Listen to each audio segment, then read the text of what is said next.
Ah, the joys of being a commercial fisherman.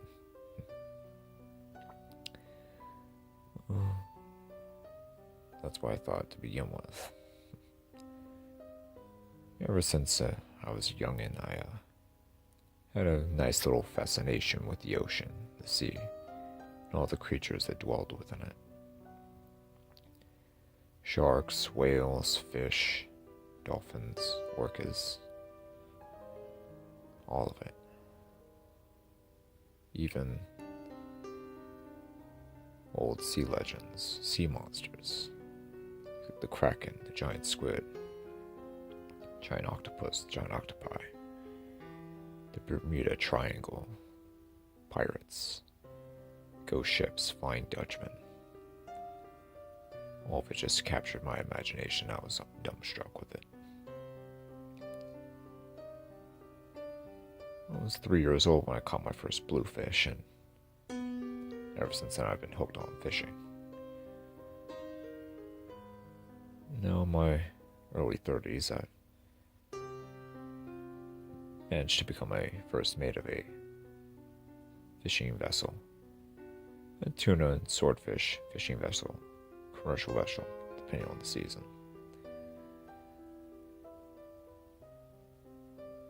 But this winter was unusually warm. It's almost if none of the polar vortex or any of the cold fronts down coming from the Arctic down through Canada and going down to New England was even reaching our area of Massachusetts. Puzzled me, and it puzzled all the meteorologists in the area, as well as nationally. Hell, even the Weather Channel had a brief segment on our area and the phenomena that had been occurring all winter. But as fishermen, we didn't complain because the bluefin tuna and swordfish were still just going at it due to the warmer than usual sea temperature, ocean temperature. It was odd because it was in the middle of January. The air temperature was only 55. Sea temperature was only 60. And there they were. Swordfish and bluefin tuna just still tearing it up in the sea.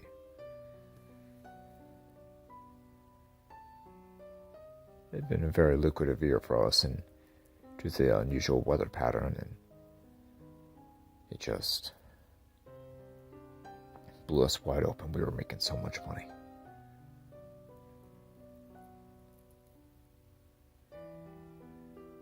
Just today, our captain received a message from another vessel saying that an area that was about 50 miles out toward the continental shelf was going off very heavy. A lot of tuna, a lot of swordfish.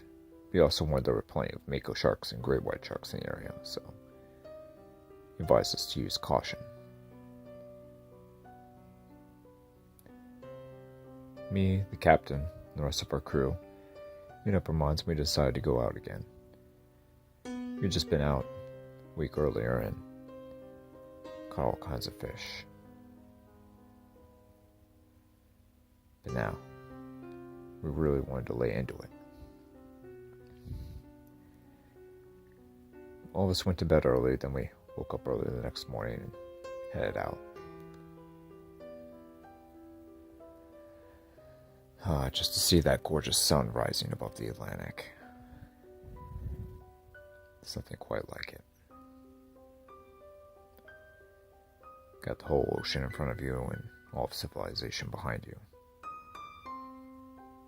You're so totally free out there, and yet you're so alone by yourself. And of course, we have modern technology and communication systems, and if there was an emergency that were to occur, we can just hit the distress signal or radio someone and give our coordinates, or through another boat, or the Coast Guard would come in and help us out if anything crazy were to happen. Our captain had been watching the weather reports, and it was all clear. Nothing but blue skies and calm seas. So gorgeous. Unseasonably warm, and the fishing was just incredible.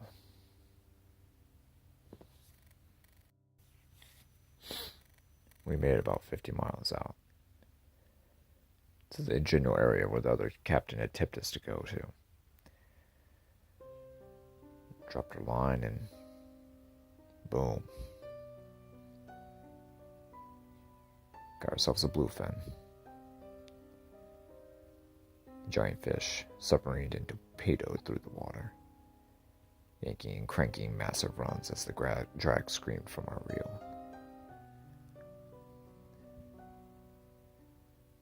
Pierre yanked on the line, turning the knob of the reel.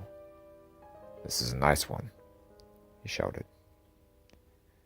I smiled in delight, shouting, "Bring him in, bring him in." The drag screamed again.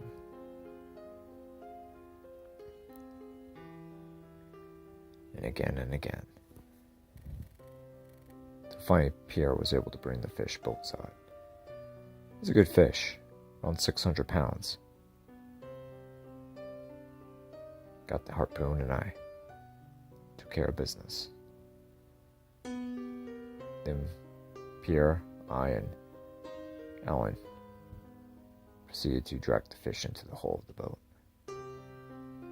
opening the doggy door and dragging him in.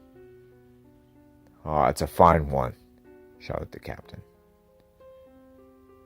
I smiled and nodded back up at him. "You approve, eh, Pedro?" "Aye, that I do," he shouted back. Pedro was an old Spaniard.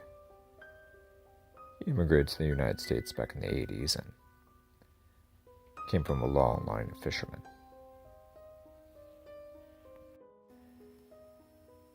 He was a lively, free-willing, and just devil-may-care type of man. In his youth, he had been quite the specimen, apparently. He was known around town for getting into his share of barroom brawls and ravishing the majority, if not all, of the decent-looking women in town.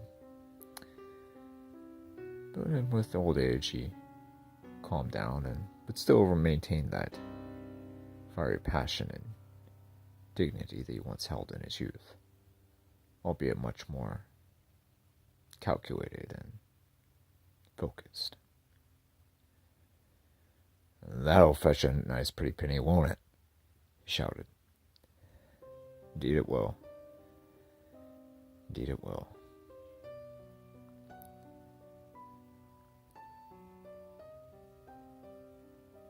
For days and days we'd been checking the weather, and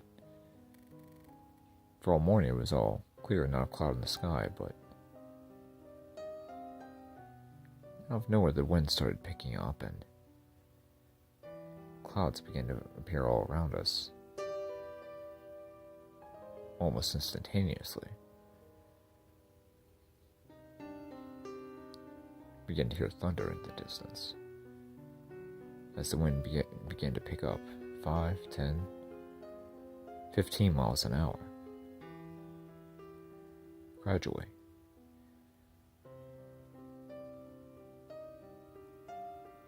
As we were loading the fish into the ice chest, we began to all look at each other.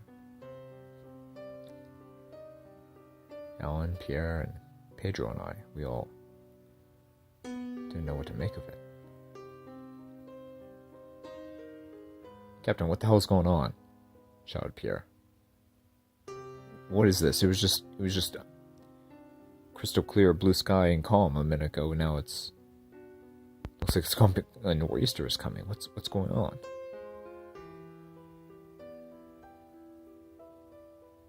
Pedro looked to the sky. His hawkish features on his olive oil face tightened. His eyes narrowed as he looked up to the sky.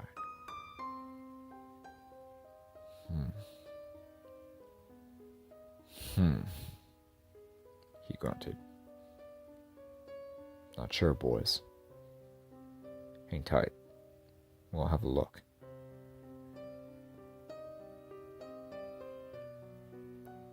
He went to the main cabin in the birdhouse and checked the weather.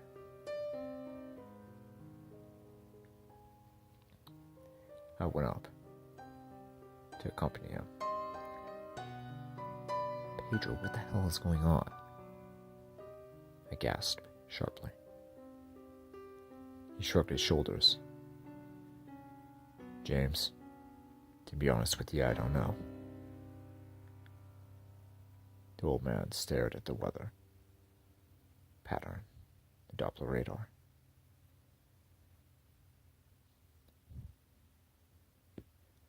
Walls and walls and walls of torrential rain and thunderstorms surrounded us for hundreds of miles. What the hell is this? I shouted. James, I don't know. I already told you. It just appeared out of nowhere. I don't know what to tell you. It's coming right for us. It's surrounding us.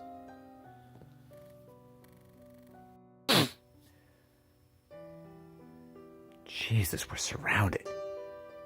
It's right on us. I shouted. Pedro, what do we do? What? He shook his head. I don't know, James. Just hold on. It's a freak storm.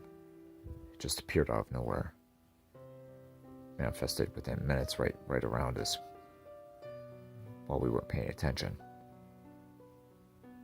Seas began to grow rougher and rougher, larger and larger. 4-foot swells, 5-foot swells, 6-foot swells, 10-foot swells.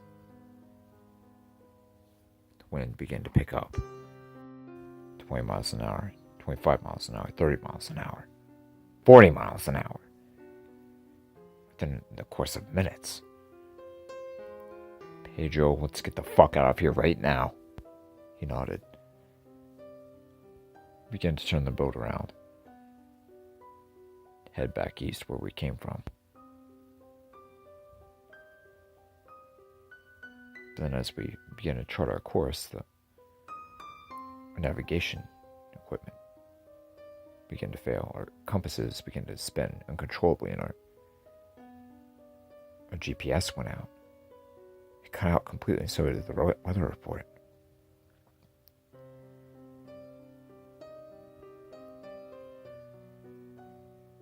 Ellen and Pierre went up into the boathouse,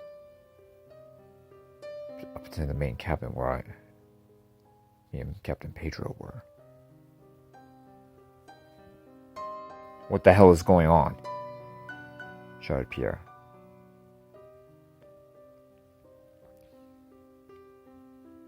Pedro shook his head. God damn it, Pedro, what the hell is going on? Screamed Ellen. Guys, I really don't know what the fuck is going on.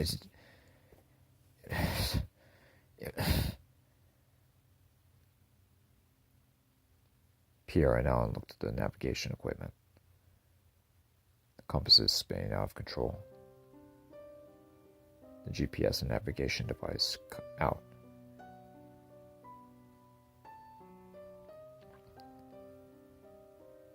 Our 60-foot boat was being tossed around in the ocean, almost like a toy.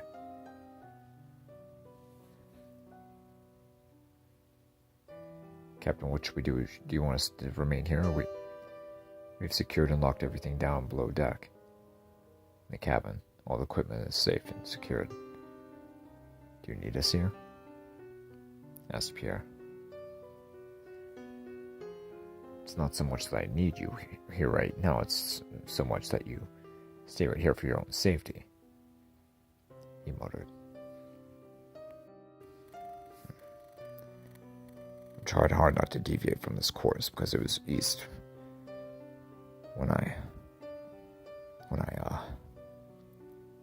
The captain sputtered, stuttering, almost uncontrollably. Jesus, I've never seen anything like this, guys. I don't think anyone's ever seen anything like this, I uttered. What are we going to do? Asked Alan. Just stay here. We'll figure something out. Just stay here. Just stay here for everyone's safety. Just stay here, okay?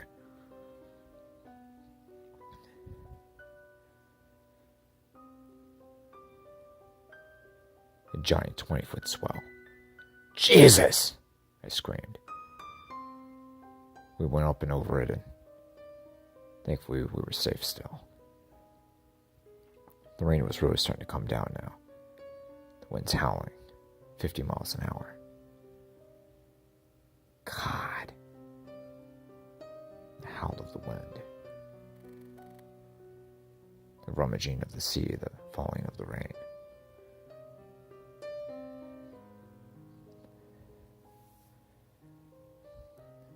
For a few moments we were all silent.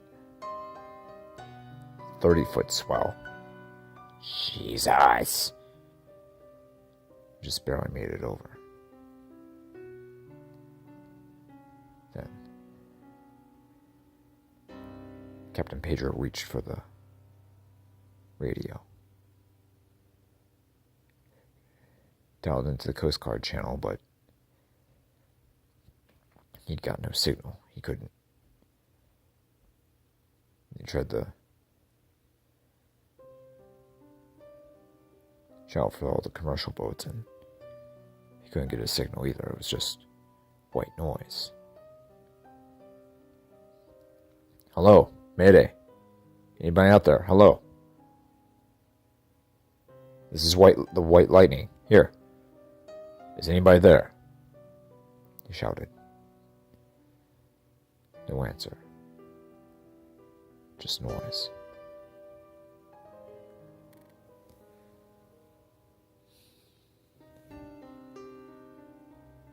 And it suddenly began to get dark. It was so odd because it was just mid-morning and now it was almost nighttime. Jesus. Instinctively, the lights came on the boat. The hell is this? I looked over at Alan and Pierre. The two other fishermen were genuinely afraid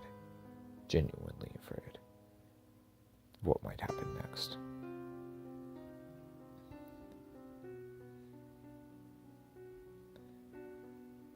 For hours we waged through the storm.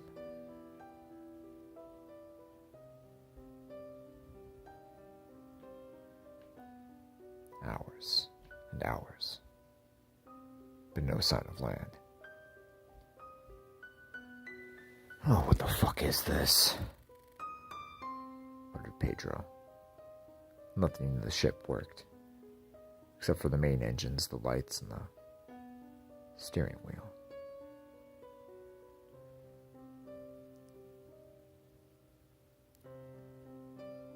The windshield wipers too over the windows, but that was about it. All the navigation equipment and the communication equipment was gone. We didn't know what to do.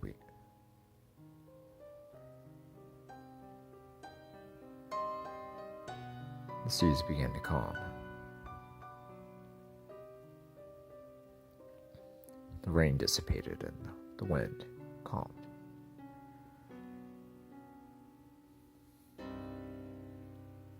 After the course of several minutes, the clouds began to dissipate and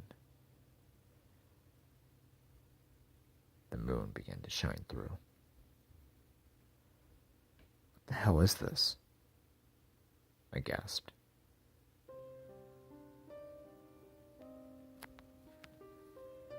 The navigation equipment began to cut back on.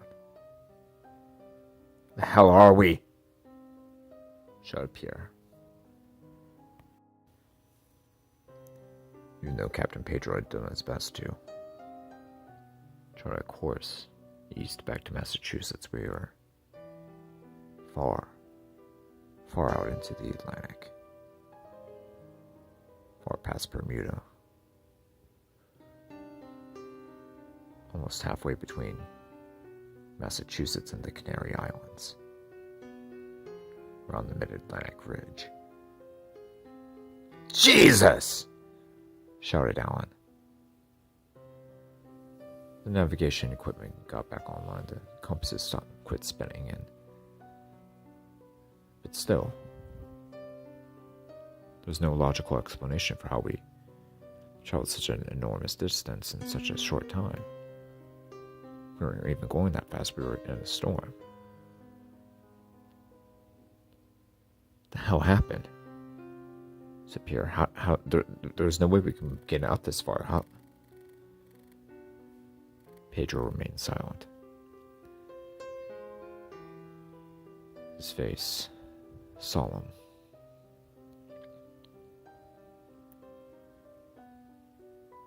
Then,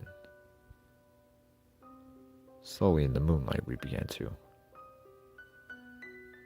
make out this thing on the horizon. Contrasting against the moonlight, it was something come out of the ocean. It was this island. We looked on the GPS and there was no record of it. It should all just be open ocean. But the island was stretched for miles and miles. How big do you think that thing is? I whispered. Don't know, it's a good sized island though. Yeah, it is decent sized, said Alan. How long do you think it is? Several miles? Pedro shrugged. About that, maybe.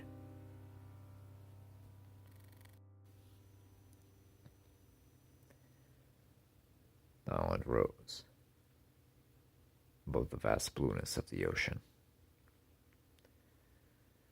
Small hills and tropical palms and pines and ferns. All kinds of lush vegetation.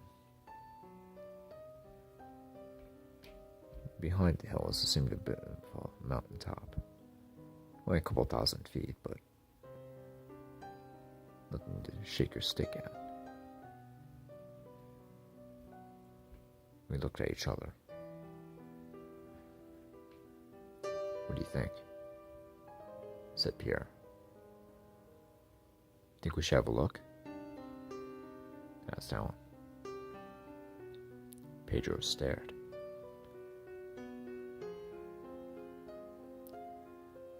I don't know, guys.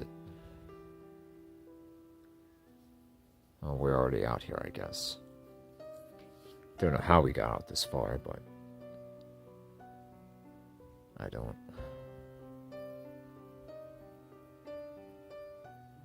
know.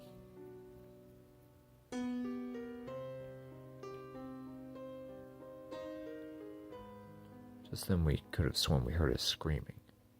A loud screaming. Coming from the shore. A woman screaming. We all looked at each other.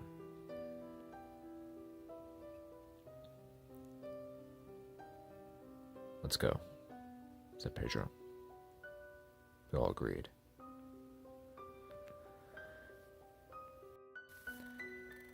All four of us loaded up into the 10-foot rubber lifeboat, and Pedro started the engine, and we made our way.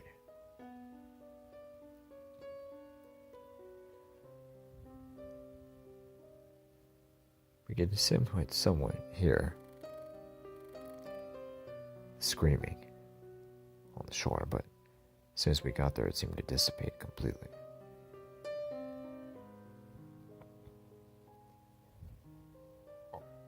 We came ashore. A nice, vast, gorgeous, luscious South Atlantic island.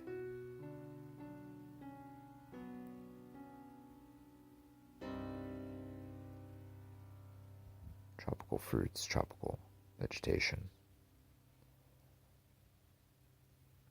It all seemed to glisten in the moonlight.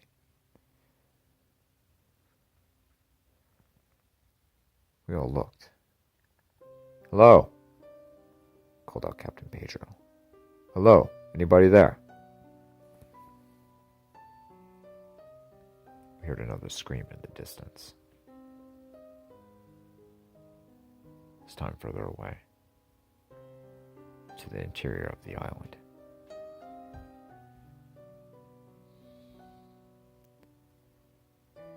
Pedro and I were carrying, but Alan and Pierre weren't. "Let's go," said Pedro. All four of us agreed. We went through the vegetation for a couple 100 yards. Then we happened by this old, ancient, abandoned village. Huts.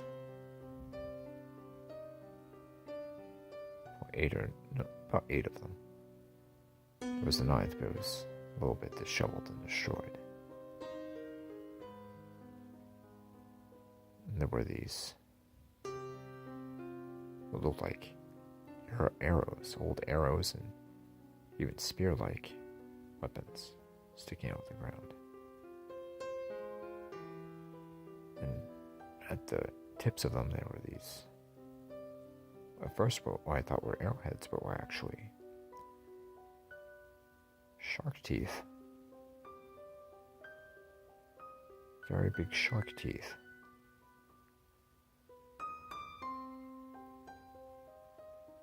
We looked at them. Then just beyond the huts, we noticed an incredibly large pit. Impossibly large pit.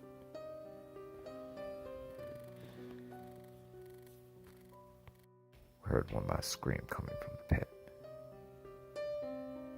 We all looked down, and there was this incredibly wide hole. 40, 50 feet wide, maybe, no, almost 60 feet wide.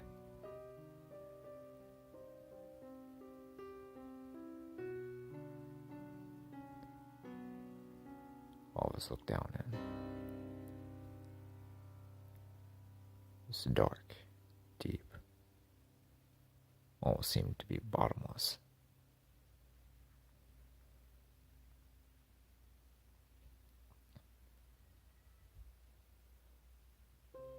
We looked down further. Heard another scream.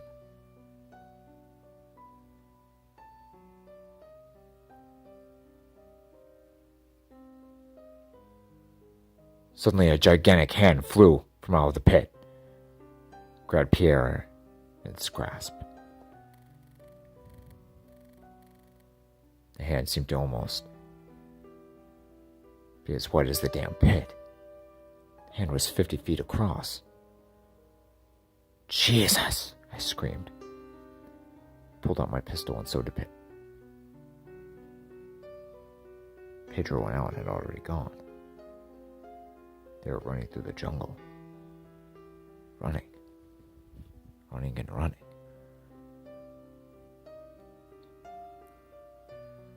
Pulled my pistol in, but as soon as I aimed and began to fire, Pierre had already been finished within the grasp of the monstrosity. The giant arm and hand seemed to have a bit of a strange texture to it. Almost rough, gray, dark gray, silvery color.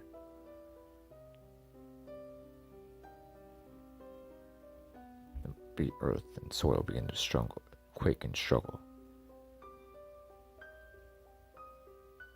as the being began to force its way through the ground and out into the open. I took off, running with all my might. Sprinted and sprinted. till I finally met up with Alan and Pedro at the lifeboat on the shore. "Run, James, run!" shouted Pedro. He pointed his pistol out in the air in the direction of the monstrosity.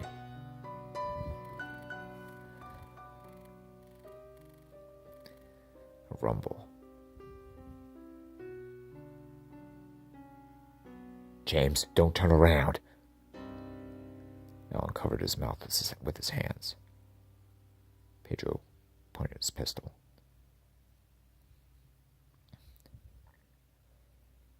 Despite my captain's warning, I had to look. What lay before me was a monstrosity that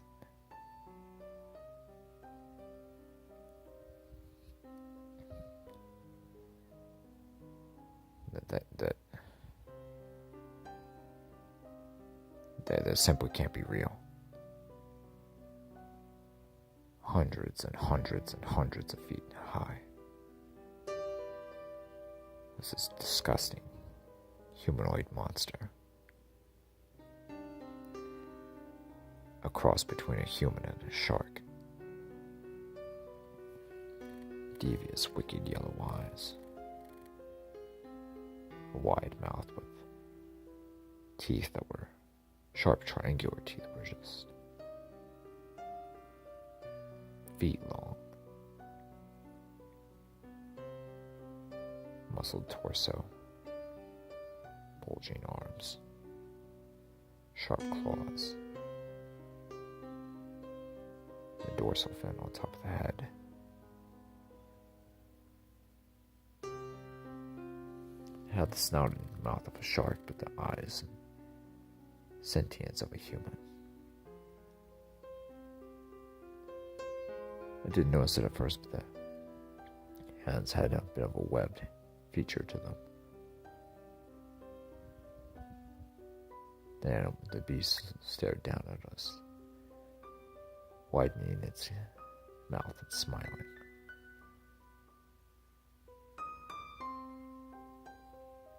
All three of us stood there dumbfounded. The beast suddenly leapt. It was right on us.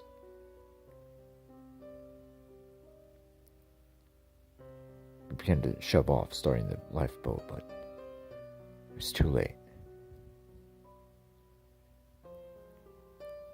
He already picked out Fallon in his gigantic mouth, crushing him instantly.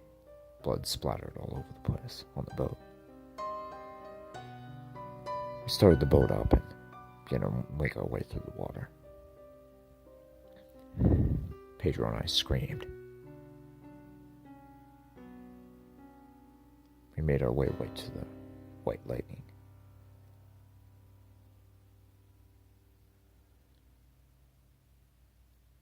We got on deck. We didn't even manage to bother getting the lifeboat. We just went on deck and went straight to the top house and just started the engine and began to make our way.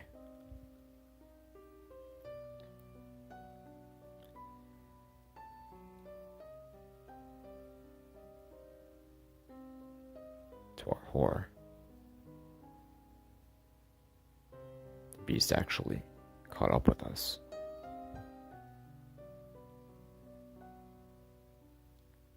Its giant finger pushed through the window of the boathouse, the captain's house, and impaled Pedro with one of its claws at the end of its finger. He screamed. Blood splattered all across the cabin. He was yanked out. I then took the helm, pushed the engines at full, and made a run for it.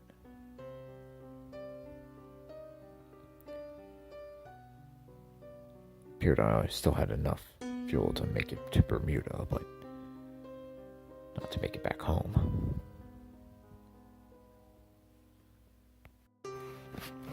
If I could indeed outrun this thing.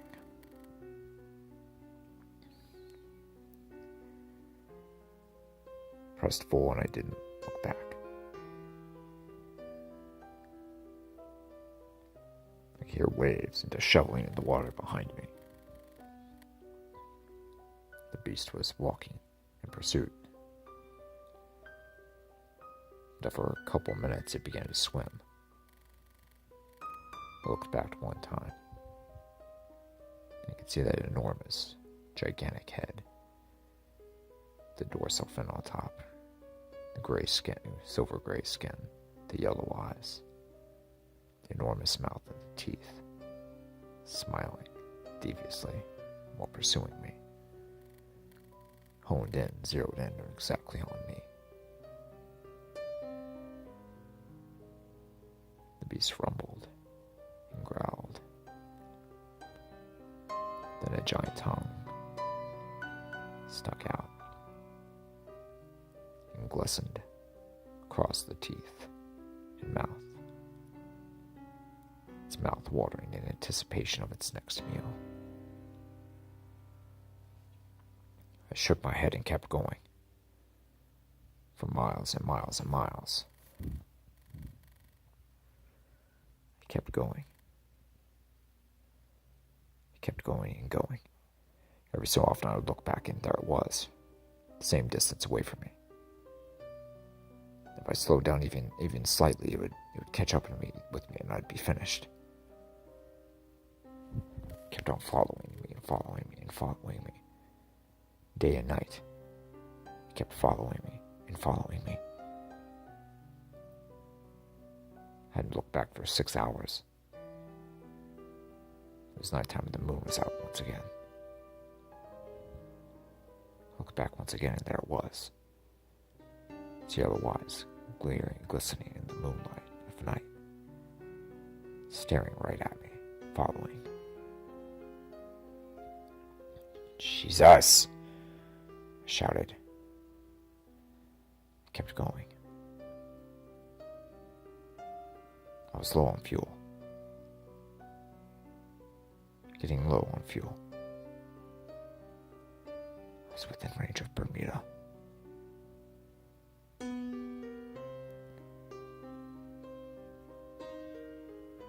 Beast went underwater. I heard it dive. I looked back and it wasn't there. I checked the fish finder, the sonar. There was nothing on. Finally, I made it to Bermuda. Stopped there and refueled. Told my story to the authorities there. I was escorted back home to Massachusetts. I await trial and told my story to the authorities, the police, the state police, the district attorney.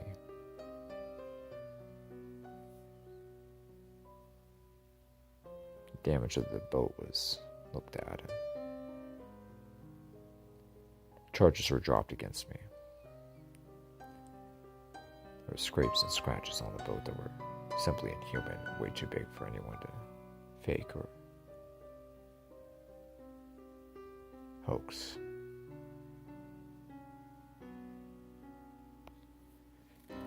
Years went by. Sometimes because I could see those yellow eyes and those giant teeth staring at me in my dreams. One day fishing in the summer, fishing for stripers at night, I saw the giant dorsal fin and the yellow eyes, and the giant teeth smiling directly at me. I blinked my eyes a few times and it was gone. Never to be seen or heard from again. Well, not by me at least.